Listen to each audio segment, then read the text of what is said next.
Around 400,000 applications for student financial assistance have been received by the National Student Financial Aid Scheme for 2019. Higher Education and Training Minister Naledi Pandor says following the various challenges faced by NSFAS this year, this round of applications have gone well. A range of issues contributed to NSFAS' past challenges. These included backlogs, non-payment or payment delays, unreliable data, and what can only be described as weak communication. With NSFAS essentially on its knees, the scheme was placed under administration under the leadership of Dr. Randall Carolison. Of the more than 400,000 applications, 63% of applicants are female. Pandor says she is concerned about the fairly low interest in TVET colleges versus the 88% of applications for universities. But a number of walk-ins at TVETs are expected in the new year. Pandor raised an issue with the lack of financial administrators available at the institutions. She says TVET colleges are in need of administrators with strong accounting skills and expertise. Well, for more on this story, we cross to our reporter, Abra Barbier, who's standing by for us in Cape Town. Abra, so you were at that briefing earlier. What were the key issues that came out of it? Nompu, good morning. Yes, the Minister today met with us just to give us an update on what exactly is happening regarding the disbursements of funds for students for the new year. So as you mentioned earlier on, by the 2nd of December, which was on Saturday, which is when which was the deadline, there was an extension given, a 2-day long extension for students to apply, and Saturday was the deadline. By Saturday, around 400,000 applications were received by the department and by NSFAS. So she gave us an update in terms of a breakdown of stats, in terms of who's applied, So what we do know is that in KZN, the bulk of applications come from KZN, while the least amount of applications come from the Northern Cape. We have around 63% of applications who are female applicants, and of course around 30-odd% are male. And then she did mention the number of SASA applications as well, and these applications automatically qualify for the bursary, but that obviously depends on whether on their marks at the end of this year, whether they pass this year, whether they are accepted and registered at an institution.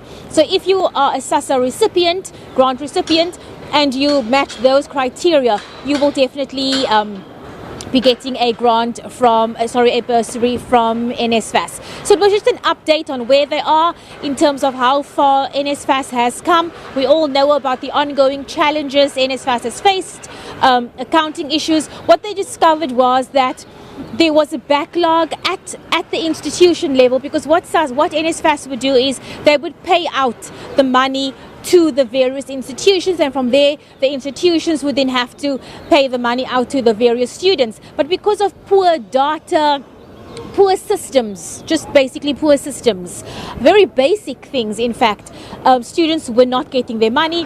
So under the new administration, they've now come up with new strategies and plans, very simple processes which they've just tweaked a little bit, and that has seen the backlog, the load being lightened a little bit more. The new NSFAS, not new, but the NSFAS administrator, Dr. Carolison, says that they are not quite where they want to be just yet, but he says the situation is much better than where they were previously, and the proof, he says, lies in how applications were dealt with now over the last few months. He says the system was much smoother, the online process was so much smoother, and things went off nearly without a hitch. So Abra, in the introduction I said that the NSFAS was basically nearly on its financial knees. Is it going to be able to afford? Let's just assume, for example, those 400,000 applicants actually do hit the mark. Will the institution be able to afford to pay out for all of those people? Look, it's not about them affording, it's about the administrative processes, because the money is there. For this year, bursaries to the tune of 22 billion rand for 659,000 students were disbursed, and this amount is expected to increase next year to approximately 32 billion rand to fund around 492,000 TVET college students and around 377,000 university students. So it's not, the problem isn't with the money being there. The problem was with how the money was actually being dispersed to students, and that's what caused all the backlogs. So from what I just read to you, I mean, this is a statement from the department itself, from Naledi Pandor's people itself. They've got the money, so it's just a matter of making sure that that money gets to the pockets it's supposed to be getting to. And then lastly, you talk about the systems and the administration. Are there efforts afoot to actually make sure that the institutions themselves, the higher education institutions, get the right capacity?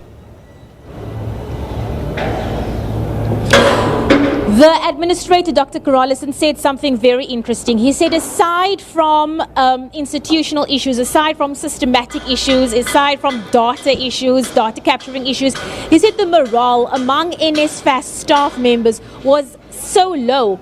And when he came in, he had to remind them exactly what their task was, what their mandate was. And his words to them was that they are dealing with the dreams and the aspirations of hundreds and thousands of young South Africans. And that is what he has been trying to drive home to them. And once they're able to get that mind shift, he says things are a little bit lighter for NSFAS morale. I suppose internally they are working on the internal problems there, interpersonal issues. And then systematically, he spoke about change management and systems that they are now putting in place. The minister did mention that at TVET colleges specifically, she has a big concern with those who are in charge of the financial administration, the financial systems. She said that they don't have very strong auditing skills and expertise to deal with the financial side of things. And this is something that they are looking at fixing. She is meeting with them in the new year. Because she says they need to bulk and beef up on the skills, the financial and accounting skills at specifically TVET institutions. All right, Abra, thanks very much for that report. We'll keep abreast of what's happening through you as time goes on. Former